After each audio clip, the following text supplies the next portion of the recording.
पूज्य श्री राधा बाबा कहते हैं, मेरी बात मान लो भैया, तुम केवल हमारे प्रभु श्री हरि पर श्रद्धा कर लो, बिना कुछ देखे भगवान तुमको प्यार कर रहे हैं, ये तुम्हें अनुभव होने लगेगा।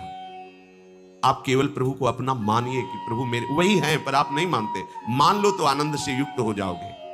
मैं बार बार आप लोगों से प्रार्थना करता हूं कि मेरी बात समझने के लिए आप अधिक से अधिक नाम जप करें। बड़े बड़े संत महात्माओं से मिला हूं, उनका यही अनुभव है कि जो जितना अधिक भजन करेगा उतनी जल्दी ही वो दुखों से हट करके आनंद में डूबेगा।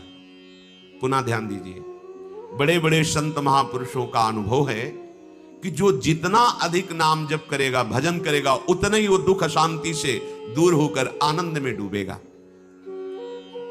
प्रभु में श्रद्धा इतनी बढ़ाओ कि वो प्रेम रूप धारण कर ले और मेरे हृदय में लगन लग जाए कि अब मुझे भगवान के दर्शन करने हैं, क्योंकि उनके दर्शन का ऐसा फल है फिर कभी स्वप्न में भी दुख नहीं मिल सकता, आ ही नहीं सकता, दुख आ ही नहीं सकता। बहुत बहुत बढ़िया अवसर है।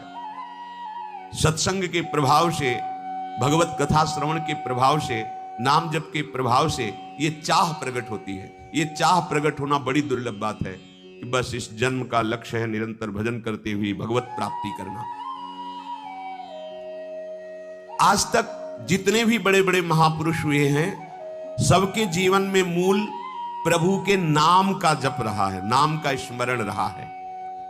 इसलिए मैं फिर हाथ जोड़कर प्रार्थना करता हूं, चाहे तुम कोई भी हो, कहीं भी हो, कैसे भी हो, ध्यान दीजिए, चाहे तुम कोई भी हो, बालक हो, बूढ़े हो, जवान हो, किसी भी वर्णाश्रम के हो, कैसे भी हो, गंदे हो, व्यभिचार करते हो, हिंसा करते हो, गलत नशा करते हो, देखो बिल्कुल कृपा ही कृपा है।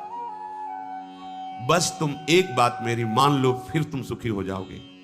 क्या? तुम मन से भजन नहीं कर पाओगे, तुम वाणी से भजन करना शुरू करो।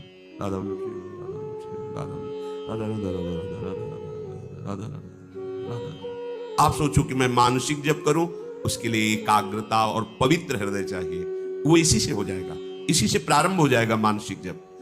आवश्यकता है अधिक, जब जरूरत हो तो बोलो, नहीं तो कम बोलो, व्यर्थ में मत बात करो, नाम उच्चारण करो, तुम्हारे ओंठ हिलते रहने चाहिए। वो एक अवस्था होती है जिसमें परावाणी में नाम समा जाता है। ये वैखरी है जो हम बोल रहे हैं, वैखरी है। फिर एक जो ओठ चल रहे हैं केवल मध्यमा है, और जो गले से भजन होता है पश्चिम हृदय दिशा से परा मूलाधार केंद्र में जाकर के, जहां से वाणी का प्रकाश होता है, वहीं जाके नाम बैठ गया। आप तो जपना थोड़ी है, अजपा जाप, निरंतर भजन होता है। परा पश्यंती मध्यमा वैखरी। तो पहले उपासक को, कोई भी हो, कैसा भी हो, कहीं का भी हो, आप व्यसन नहीं छोड़ पा रहे, नशा नहीं छोड़ पा रहे, गंदी बातें नहीं छोड़ पा रहे, चिंता मत कीजिए। जब आप बलशाली होंगे तो अपने आप ये सब छोड़ देंगे। बल क्या? श्री हरिवंश नाम बल लहो, तो अपने मन भाई सब कहो। जितना तुम नाम जप करोगे उतने तुम्हें अध्यात्म शक्ति प्राप्त होगी, अध्यात्म बल प्राप्त होगा, और तुम जिस विषय को छोड़ना चाहोगे ऐसे छोड़ दोगे। जहां आप मन लगाना चाहोगे लगा सकते हो। आप देखिए, हृदय में देखिए, हम लोग इतने कमजोर हो चुके हैं, छोटे छोटे व्यसन, छोटी छोटी बातें, छोटी छोटी आदतें, ये हम नहीं छोड़ पा रहे। आज कसम खाते हैं, 4 दिन बाद फिर वही करने लगते हैं। तो तुम्हारी कसम में इतनी सामर्थ्य नहीं कि रोक ले, नाम में सामर्थ्य है। जितना नाम जप करोगे बुद्धि शुद्ध होगी, अध्यात्म बल बढ़ेगा, और आप निर्विकार की तरफ बढ़ोगे, विकारों का त्याग कर सकते हो। जैसे जैसे अंतःकरण पवित्र होगा, वैसे वैसे अपने आप आपके ये गंदी बातें छूटती चली जाएंगी, और आपका प्रभु से प्रेम हो जाएगा। जब प्रभु से प्रेम हो जाता है तो प्रभु दूर नहीं रहते, हाँ बातें करते हैं। उपासक उनके साथ खेलता है, पर ये दूसरा नहीं जान सकता, वही जान सकता है जिसे जना दे, नहीं तो उसका एकांतिक खेल चलता रहता है प्रभु के साथ। छिन छिन रुदन करंत, छिन गावत आनंद भरी, छिन छिन हार हसंत, यह जो कृपा हरिवंश की। वो अपने प्रभु को लेके कभी हंस रहा है, कभी प्रभु को रिझाने के लिए गा रहा है, कभी नृत्य कर रहा है, कभी उसका भाव लगा तो चिल्ला चिल्ला के रो रहा है, कभी समाधिस्थ जैसा पूर्ण कृतकृत्यता का अनुभव किए हुए शांत बैठा है। ये भाव दशाएं आने लगती हैं। किनकी? जिनका नाम जप करते करते अंतःकरण पवित्र हो गया है। जब तुम्हें नाम प्यारा लगने लगे, कैसा नाम प्यारा? कोई बोला राधा, ऐसा लगा जैसे अमृत पिला दिया गया हो, श्रवणेन्द्रिय से अमृत। राधा नाम सुधा रसम। आप जपिए तो फिर देखिएगा आपको कैसा नशा चढ़ता है इस नाम से, कैसा आपको परम सुख, कैसी बेपरवाही, कैसी मस्ती आती है इस नाम से। आपको फिर नाम जपने की चेष्टा नहीं करनी पड़ेगी, स्वतः नाम पकड़ लेगा। जब तक ऐसा हृदय में भाव ना आवे तब तक तुम्हें हठ करना पड़ेगा, जबरदस्ती जिद्दी स्वभाव रखना पड़ेगा। राधा वल्लभ, राधा वल्लभ, राधा वल्लभ। मन कह रहा है नहीं, ये देख लो, ये सुन लो, ये चख लो, ये छू लो, ये भोग लो, कुछ मैं नहीं सुनना, जिद्दी स्वभाव, राधा राधा राधा राधा। जैसे भी हो, अधिक से अधिक आप अपनी जिह्वा से नाम जप करें। प्रभु की कृपा आपको कैसे संभालेगी ये खुद आप वर्णन करेंगे आगे चल करके। ओहो, मुझ अधम को कैसे कृपा कितनी ऊंचाई पे ले आई नाम जप के द्वारा। आप लोग चाह करें बहुत कम समय में भगवान मिल जाएंगे। कल कोई उपासक बाहर से आए हुए थे, उन्होंने प्रश्न किया कि कितना नाम जपने पर भगवान मिल जाएंगे, संख्या। तो जहां भी संख्या वर्णन भी की गई वहां आपको उत्साह बढ़ाने के लिए की गई। बकाया कितने में मिलेंगे उस असीम परमात्मा को सीमा में नहीं तोला जा सकता। कोई तपस्वी अपने तप के प्रभाव से भगवान को खरीद नहीं सकता, कोई भजनानंदी अपने भजन के प्रभाव से भगवान को खरीद नहीं सकता।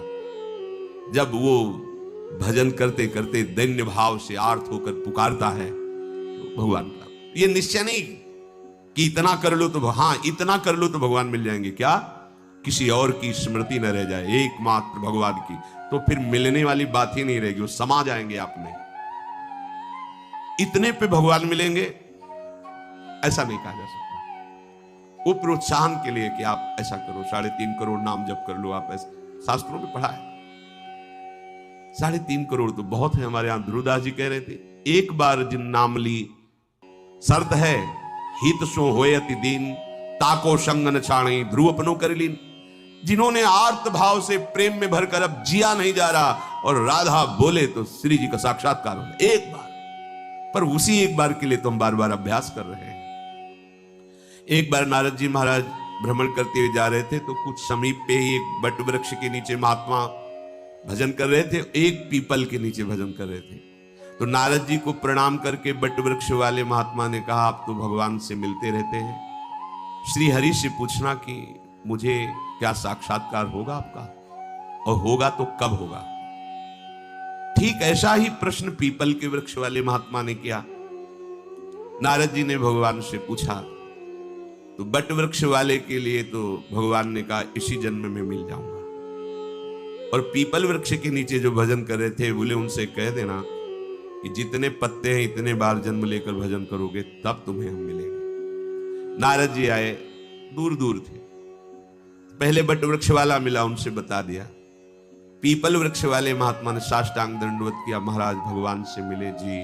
क्या कहा भगवान ने? भगवान ने कहा आपकी भजन की जैसी धीमी चाल है, इसमें तो जितने पीपल वृक्ष के पत्ते हैं इतने जन्म लगेंगे। नाच पड़ा। किस बात पे?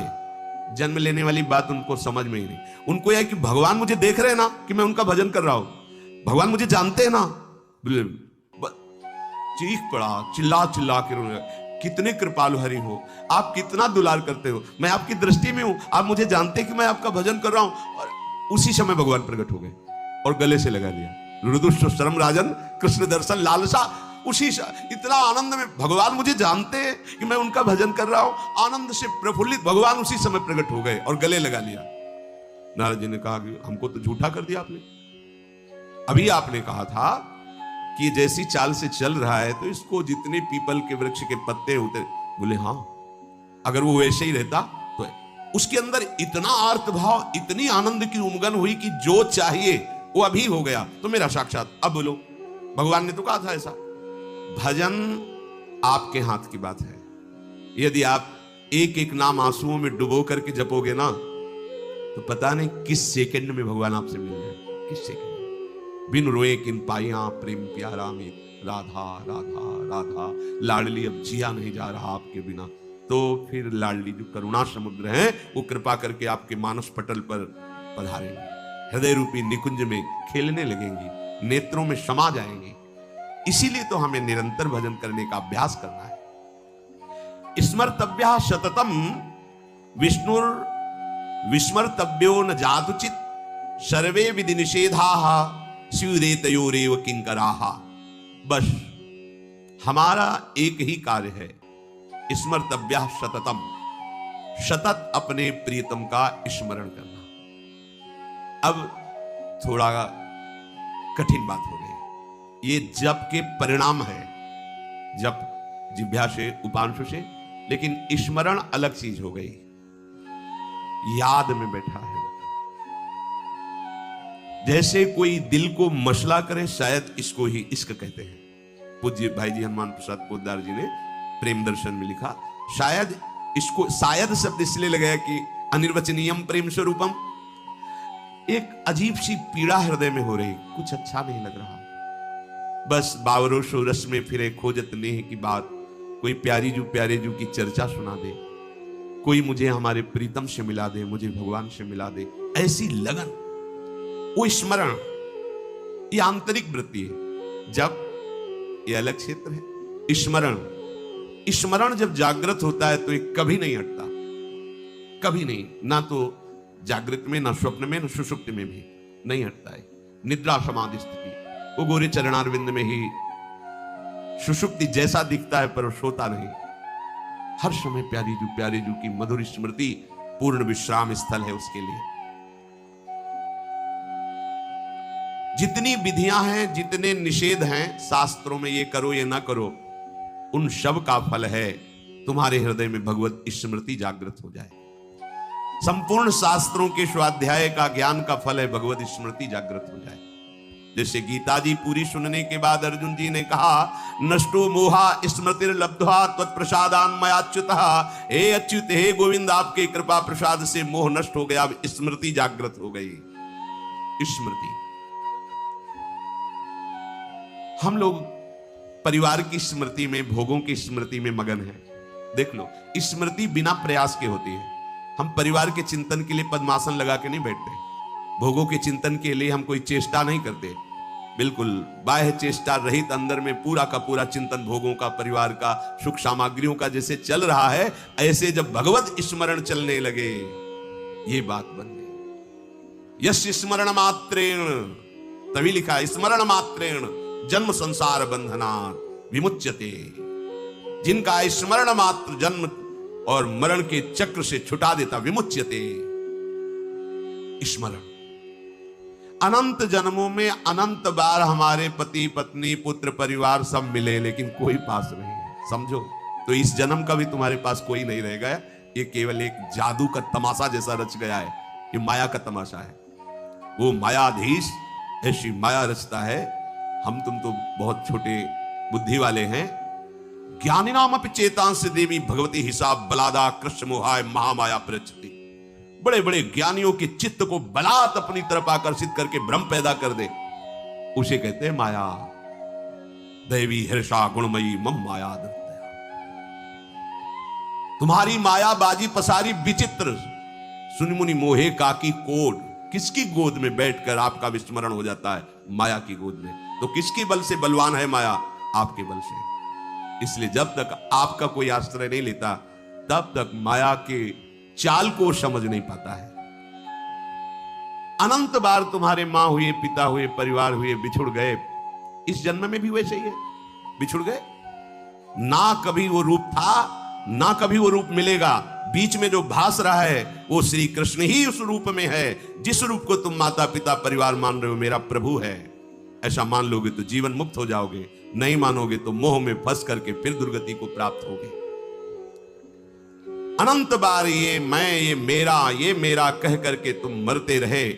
और तुम्हारा मोह बंधन दृढ़ होता रहा। अब तो समझ जाओ, इस जन्म में एक बार तुम थोड़ी हिम्मत करो और हृदय से, सच्चे मन से प्रभु श्री कृष्ण को, श्री हरि को अपना मान लो। एक बार हृदय थोड़ा मजबूत करो, ये मजबूत संग से, और पुकारो कि प्रभु मेरे हो आप। पुकारो मीरा जी की तरह, मेरे तो गिरधर गोपाल दूसरो न कोई। ये है ही नहीं दूसरा। जैसे आप कहे तो फिर ये सब वास्तविक नहीं है, केवल भास रहा है। तो हंसी आती है जब वो दिखाते हैं, तो हंसी आती है कि वाह बड़े प्रवीण हो आप, छुपने में बड़े प्रवीण हो। छुपा छुपी का खेल, ऐसे छुपे हुए तुम जान ही नहीं सकते ये प्रभु हो सकता है भला। वो है, वही है। मत्ता परतरम नान्यस् वासुदेवा सर्वम ईशावास्यविदम सर्वम यत्किंच जगत्याम जगत। पर कैसा छुपा छुपी का खेल खेल रहा है वो दिखाई देगा। यदि इस जन्म में तुम हमारी बात मान गए तो दशा बदल जाएगी तुम्हारी। ये रोना मिट जाएगा। ये जो हम अभाव में रो रहे ना, ये हो जाता तो ठीक है, ये हो जाता तो ठीक है, ये हो जाता तो ठीक है। एक बार तुम श्री कृष्ण को अपने हृदय के भावों को समर्पित करके देखो, निहाल हो जाओगे। मेरी प्रार्थना है इस जन्म में भूल मत करना। पूज्य श्री राधा बाबा की मेरी प्रार्थना है, इस जन्म में भूल मत कर देना। हृदय की सारी शक्ति को समेट करके एकमात्र प्रभु के चरणों का आश्रय ले लो। फिर कृपा में तुम्हें कैसे चलाते हैं तुम देख लेना। तुम्हारी नियत भर ठीक हो जाए, नियत प्रभु को पाने की, प्रभु को अपना मानने की, फिर आप देख लेना। इसलिए मैं अंतर हृदय की बात तुमसे कहता हूं कि प्रभु के बिना तुम्हारा दुख, तुम्हारी अशांति, तुम्हारी समस्याएं कोई नहीं हटा सकता। ये तुम भूल मत करो कि कोई ऐसे हाथ कर देगा, कोई तुम्हें फूल माला दे देगा, कोई जंतुर दे देगा, कोई कुछ कर देगा। हम अश्रद्धा नहीं करते, पर भाई देखो, तुम्हारे कर्म जितने प्रबल हैं तुम्हें दंड देने के लिए, किसी जंतुर में इतनी ताकत नहीं है, किसी राख में इतनी ताकत नहीं, किसी फल फूल में इतनी ताकत नहीं, किसी आशीर्वाद में ताकत नहीं। खुला समझ लो, बड़े बड़े महापुरुषों के, संतों के वचन और शास्त्रों के वचनों के अनुसार हम तुम्हें कह रहे हैं। को न काहू के सुख दुख कर दाता, और निज कृत कर्म भोग सुन भ्राता। बस किसी के प्रभाव से तुम सन मिटे की विधि के अंका। तुम्हारे आशीर्वाद से विधि के अंक नहीं मिट जाएंगे। अगर कोई मिटा सकता है तो वो भगवान है। मुकदमे में हार गए हो, फांसी की सजा आप भी बच सकते हो अगर राष्ट्रपति क्षमा कर दे। ये अनंत ब्रह्मांडों का स्वामी है श्री कृष्ण। अगर ये क्षमा कर दे तो हम सर्व पापेभ्यो मोक्षयिष्यामि मा शुचा। कोई तुम्हारा बाल बांका नहीं कर सकता।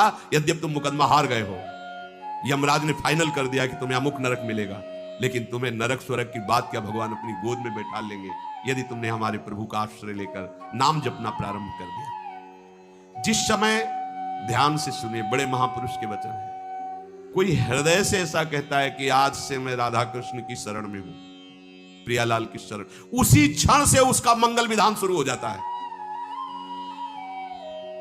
उसी क्षण से मंगल की नींव पड़ गई। अब थोड़ा मंगल को समझना होगा। हमारे समझने वाले मंगल में और प्रभु के विधान मंगल में अंतर है। हमारे समझने में मंगल होगा हमारे भोगों की मांग पूरी होने में, लेकिन ये बात नहीं है। फिर सोच के देख लो, जिन भोगों को तुम चाह रहे हो वो किसी के पास है, वो कोई और भोग चाह रहा है, मंगल नहीं है। तो जब हम प्रभु की तरफ चलते हैं तो हो सकता है हमारा माना हुआ मंगल नष्ट कर रहे हो। तो हमें उस समय ये प्रश्न नहीं करना चाहिए कि जिस दिन से भजन शुरू किया उस दिन से विपत्ति ही विपत्ति आ रही, क्योंकि मंगल भवन ने मंगल की नींव रख दी तो तुम मंगल का परिचय जानते नहीं हो। अब वो मंगल का महल खड़ा करेगा। अब रो चाहे चिल्लाओ, वो ऐसा डॉक्टर नहीं कि तुम भाग जाओ वो तुम्हें छोड़ दे। एक बार जिसका हाथ पकड़ लिया मंगल भवन में बैठाल के ही छोड़ा है, और संसार अमंगल भवन है। यहां कभी किसी का भोगों से मंगल नहीं हुआ, ना होगा, ना हो रहा है। पर भ्रम से हम ऐसा मानते हैं कि इतने रुपए अगर भगवान दे दे तो हमारा मंगल हो जाएगा। हमें सुंदर सुंदर ये सब भोग सामग्री मिल जाए तो जय श्री हरि की बड़ी कृपा हो गई। तुम्हारे सोचने से नहीं होगी, हरि जिस तरह मंगल होगा वैसा करेंगे। कई लोग कहते हैं कि नाम जप में हमारी प्रीति नहीं होती, तो हम कहते हैं चाह करो नाम जप की। पर ये चाह कैसे उत्पन्न होती है? ये संतों के संग से होती है। भजन न होई संग बिन, भजन बिना नहीं प्रेम।